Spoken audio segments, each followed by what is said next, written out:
Jung's most dangerous discovery wasn't about mental illness.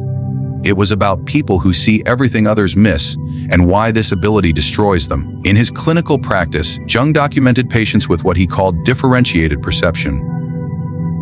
Individuals who could read micro-expressions, sense hidden emotions, and perceived psychological patterns that escaped everyone else. They saw through social masks, detected lies instantly, and felt the unconscious tensions in every room.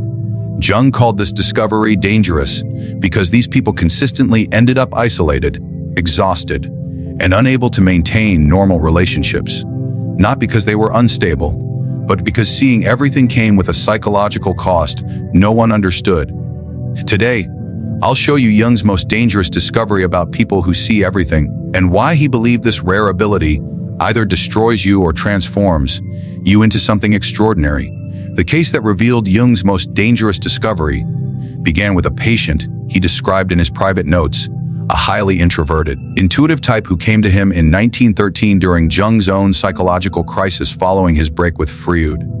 This patient, representing what Jung would later categorize as the rarest personality type, possessed what he called undifferentiated intuitive perception. She could walk into any room and immediately sense the psychological atmosphere.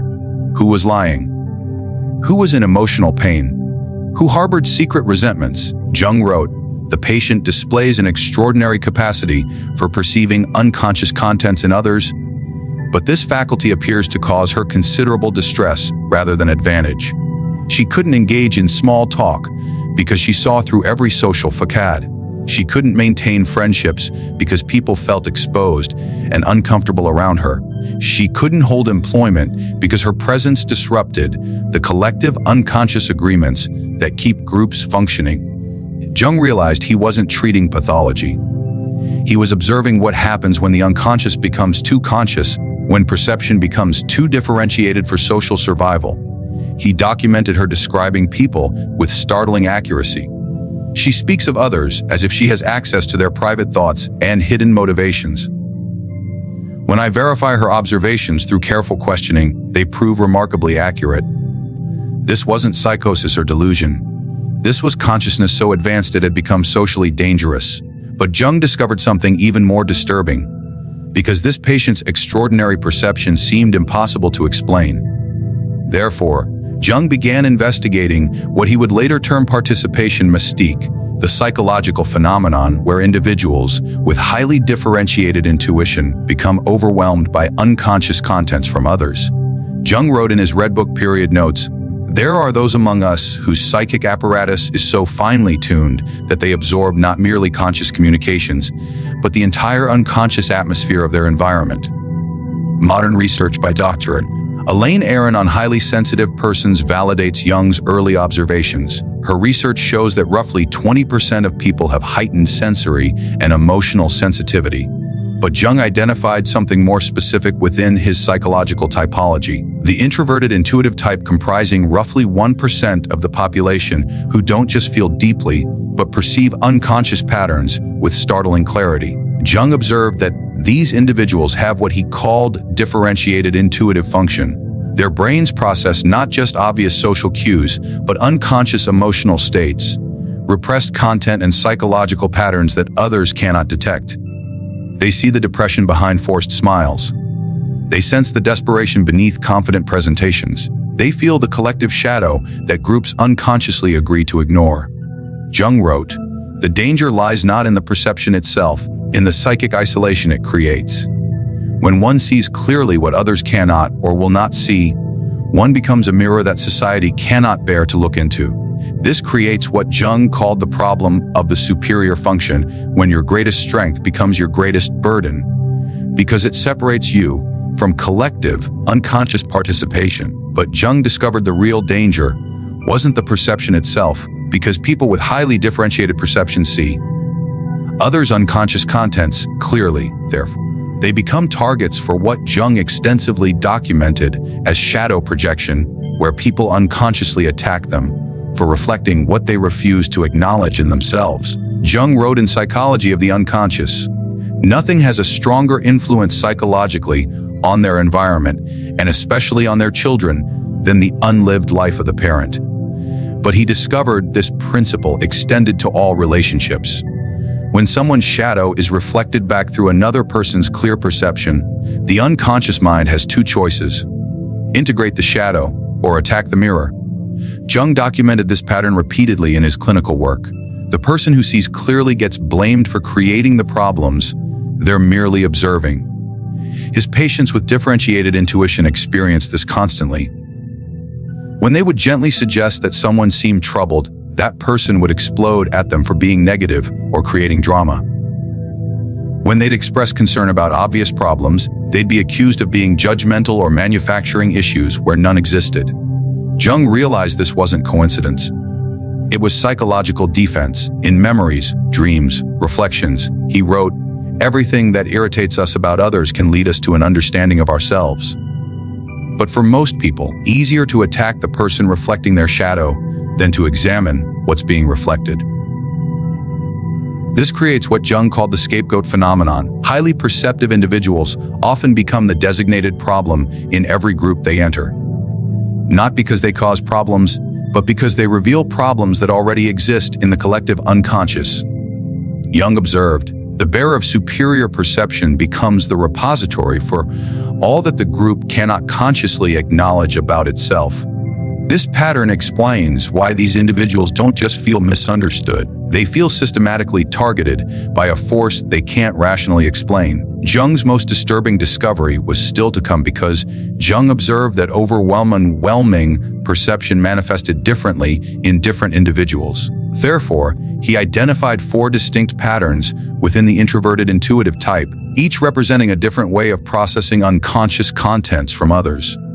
Type 1.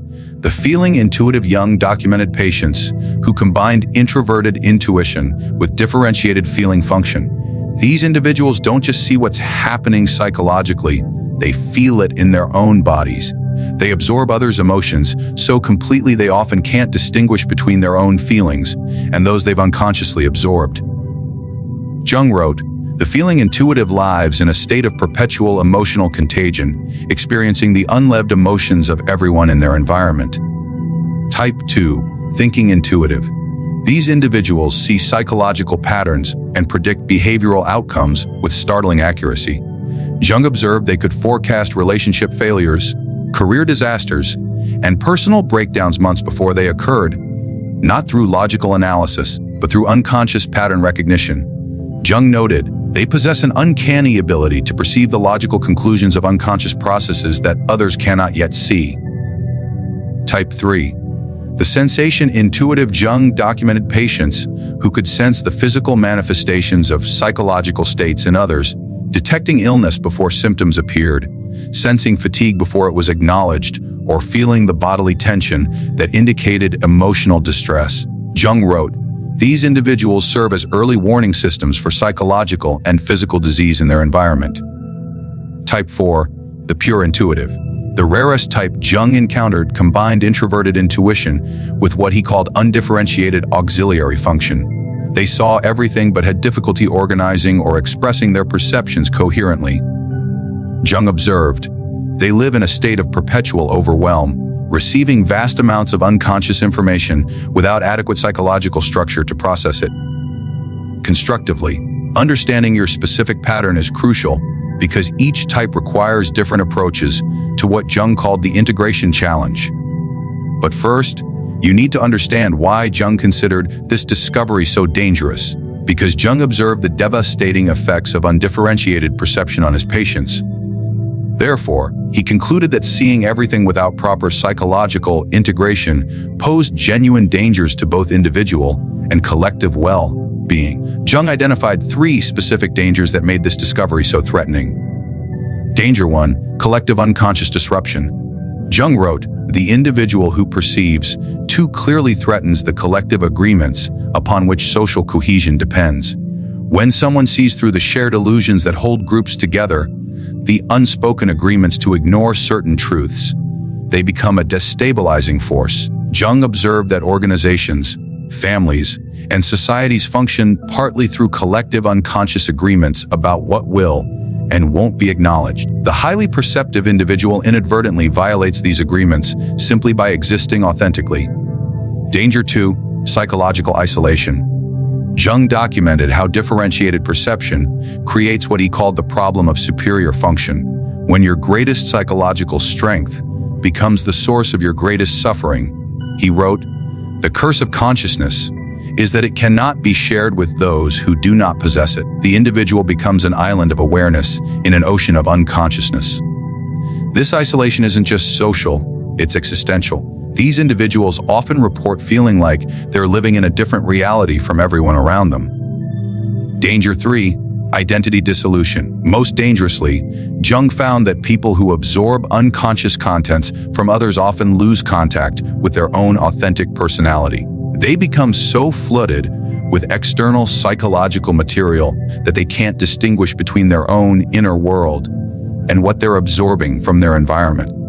Jung called this participation mystique, a state where psychological boundaries dissolve and the individual becomes merged with collective unconscious contents. He wrote, "The danger is not merely social exile, but psychological annihilation, the complete loss of individual identity in favor of collective possession." This is why Jung considered the integration of superior perception not just therapeutically important, but psychologically urgent, because an integrated superior perception posed such dangers. Therefore, Jung developed what he called the individuation process, a systematic approach to maintaining individual identity while developing conscious relationship with unconscious contents.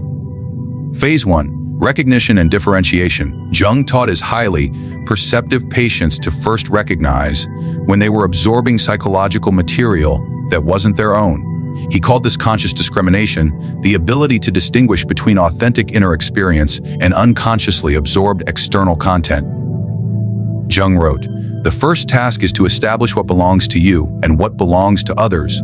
Without this discrimination, there can be no individual development." Technique. Jung instructed patients to spend time in complete solitude daily, allowing absorbed material to settle so they could recognize their own authentic psychological voice. Phase 2. Shadow integration. Jung discovered that people who see others' shadows clearly often do so because they haven't integrated their own. The more you deny your own capacity for deception, selfishness, or cruelty, the more disturbed you'll be by seeing these qualities in others.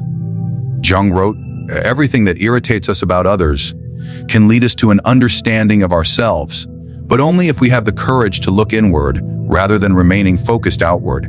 Shadow integration means acknowledging that you contain every human quality you observe in others. This doesn't make you a bad person.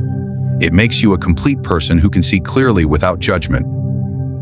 Phase 3. Conscious participation. The final phase involves what Jung called conscious participation in the collective unconscious, the ability to engage with others' psychological contents without being overwhelmed or losing your individual identity. Jung wrote, "The individuated person can serve as a bridge between conscious and unconscious, helping to make the unconscious conscious in others without sacrificing their own psychological integrity." This requires developing what Jung called psychological containers, the ability to hold others' unconscious contents temporarily while maintaining awareness that they are not your own. Because Jung understood that superior perception either destroys or transforms individuals. Therefore, he studied historical figures to understand the difference between successful integration and psychological breakdown. The case of nature-integrated perception. Jung was deeply influenced by nature's philosophy, but observed how his superior perception ultimately led to psychological collapse in memories, dreams, reflections. Jung wrote about nature's ability to see through social, religious, and philosophical facets with devastating clarity. However, Jung noted that Nens never learned to integrate these insights constructively. Instead of using his perception in service of healing, he wielded it as a weapon against society. Jung wrote, "Nature possessed extraordinary insight into human nature. He remained identified with his superior function rather than integrating it into a balanced personality." Jung observed that nature's isolation and eventual breakdown represented what happens when superior perception remains unintegrated. The individual becomes consumed by what they see rather than transformed by it. The case of Meister Eckhart, successful integration. Jung extensively studied the medieval mystic Meister Eckhart, whom he considered an example of successfully integrated superior perception. Eckhart possessed what Jung called mystical intuition, the ability to perceive spiritual and psychological realities that others could not access. Unlike nature, Eckhart channeled his insights into compassionate service. Jung wrote, Eckhart transformed his superior perception into wisdom that could nourish others without overwhelming them. He saw clearly but spoke in ways that invited understanding rather than resistance. Jung noted that Eckhart's success came from what he called conscious humility, the recognition that superior perception is a gift to be shared wisely, not a weapon to be wielded. Jung's own integration journey. Most significantly, Jung documented his own struggle with overwhelming perception during what he called his confrontation with the unconscious from 1913 to 1919, recorded in the Red Book. Jung wrote, I was menaced by a psychosis and was saved only by my ability to understand what was happening to me through my work with patients. His superior perception of unconscious contents, both his own and others, nearly destroyed him until he learned to integrate these experiences consciously. Jung's breakthrough came when he realized that his overwhelming perceptions weren't pathological, but evolutionary. They represented consciousness attempting to evolve beyond current, collective limitations. This realization transformed his approach to patients with similar gifts because individuals with superior perception often face isolation. Therefore, Jung emphasized the crucial importance of finding what he called the few who understand, others capable of engaging with differentiated consciousness without defensiveness. Jung wrote in The Development of Personality, the privilege of a lifetime is to become who you truly are. But this privilege cannot be realized in isolation. It requires witnessing by those capable of recognizing authenticity. Jung identified 3 essential types of relationships for the highly perceptive individual. Type 1 fellow individuated persons. Jung wrote, the individuated person recognizes another individuated person immediately. There is a quality of presence and authenticity that cannot be fabricated. These connections often happen instantly and intensely. You recognize each other as members of what Jung called the conscious minority. These relationships are rare, but essential for psychological survival. Fellow individuated persons, you can be completely authentic without fear of overwhelming or threatening them. Type 2, those engaged in individuation. Jung observed that people actively engaged in their own individuation process, therapy, inner work, spiritual practice can often handle superior perception without defensiveness. They may not possess it themselves, but they understand its value. Jung wrote, those who have begun to know themselves can bear to be known by others. Type 3 natural containers. Jung identified individuals who, while not possessing superior perception themselves, have what he called natural container function, the ability to hold psychological content without being overwhelmed by it. These might be mature individuals who have weathered significant life challenges. The recognition process. Jung developed specific indicators for identifying safe relationships. They ask genuine questions about your observations, rather than immediately defending against them. They can acknowledge their own contradictions and limitations without shame. They demonstrate what Jung called psychological mindedness, interest in inner reality. They maintain emotional stability when confronted with uncomfortable truths. They show genuine curiosity about consciousness and growth. Gradual revelation protocol. Jung taught a careful process for revealing perceptive abilities. 1. Begin with small, gentle observations. 2. Notice their response pattern to feedback. 3. Assess whether they become defensive or curious. 4. Gradually increase depth based on their demonstrated capacity. 5. Always frame insights as offerings rather than pronouncements. Jung emphasized, the goal is not to find people who accept everything you see, but to find people who can engage with your perceptions as valuable contributions to understanding rather than threats to their self-image, because integrated superior perception serves both individual and collective development. Therefore, Jung viewed successful individuation as essential not just for personal well-being, but for the evolution of human consciousness itself. Jung wrote in The Undiscovered Self, the individual has always been the carrier of the living spirit, the one who brings about the change in society. He believed that individuals who successfully integrate superior perception become what he called culture carriers. People who help consciousness evolve. 4 stages of transformation. Stage 1, recognition without overwhelm. The first transformation occurs when you learn to acknowledge your perceptive abilities without being crushed by them. Jung called this conscious acceptance of the superior function. Jung wrote, "The beginning of wisdom is the recognition of what one actually is, not what one wishes to be or fears to be." Stage 2, integration without isolation. The second stage involves learning to use your perception constructively while maintaining meaningful relationships. Jung called this social individuation, becoming authentically yourself while remaining connected to others. Jung observed the individuated person does not withdraw from the world, but engages with it more consciously. Stage 3, service without sacrifice. The third transformation happens when your perception becomes a gift you offer, rather than a burden you carry. Jung called this conscious participation, using your abilities in service of others without depleting yourself. Jung wrote, "The privilege of a lifetime is to become who you truly are, and then to offer that authentic self in service of the whole." Stage 4, legacy without attachment. The final stage involves what Jung called transcendent function, using your perception to contribute to collective consciousness evolution without attachment to whether others recognize or accept your contributions. Jung observed, the individuated person works for the future, not for personal recognition in the present. The integration becomes cultural medicine. Jung believed that individuals who successfully integrate superior perception serve a vital evolutionary function. They see what collective consciousness is not yet ready to acknowledge, helping to prepare humanity for necessary developmental steps. Jung wrote, "What is not brought to consciousness comes to us as fate." Highly perceptive individuals who learn integration help make unconscious contents conscious before they manifest destructively in collective behavior. Jung warned about specific pitfalls that can derail this transformation because the path of integrating superior perception contains specific dangers. Therefore, Jung documented the most common ways individuals derail their own transformation process. Pitfall 1, the inflation trap. Jung wrote extensively about psychological inflation. When individuals become identified with their superior function rather than integrating it consciously, in 2 essays on analytical psychology, he warned, the danger is that the ego identifies with the archetype, leading to an inflation that cuts the individual off from human relationships. Highly perceptive individuals often fall into what Jung called the prophet complex, believing they must save everyone from unconsciousness. This leads to preaching, judgment, and eventual isolation.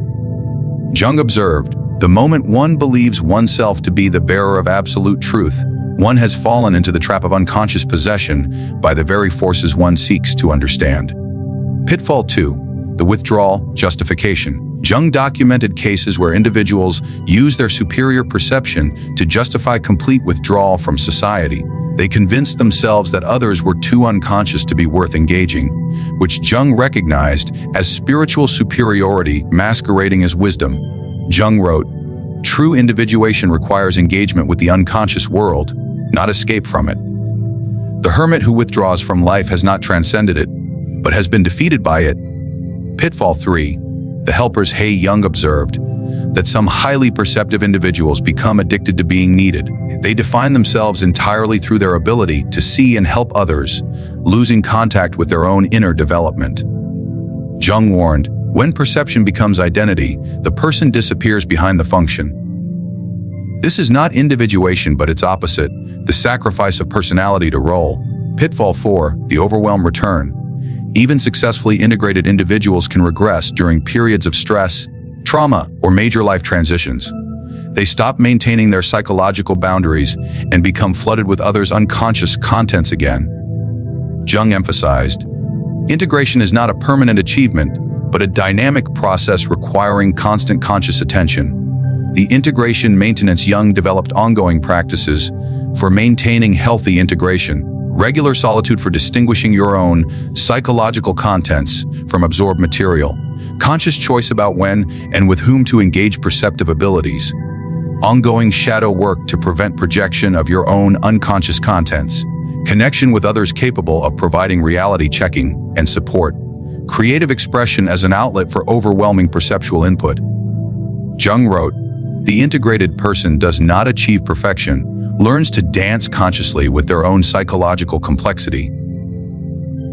because Jung understood superior perception within the context of collective psychological development. Therefore, he viewed highly perceptive individuals as serving an essential evolutionary function for human consciousness. In The Undiscovered Self, Jung wrote, "The individual has always been the carrier of the living spirit, the one who brings about the change in society." He believed that people with superior perception serve as what he called consciousness pioneers, individuals whose psychological development precedes collective readiness. The historical pattern. Jung observed that throughout history, individuals with superior perception often appeared before collective consciousness was ready to integrate their insights. They served as advanced scouts for psychological territories that humanity would eventually need to explore. Jung wrote, "What appears in the individual first as psychological insight later manifests in the collective as cultural transformation. The individual serves as a laboratory for consciousness experiments that will eventually benefit the whole."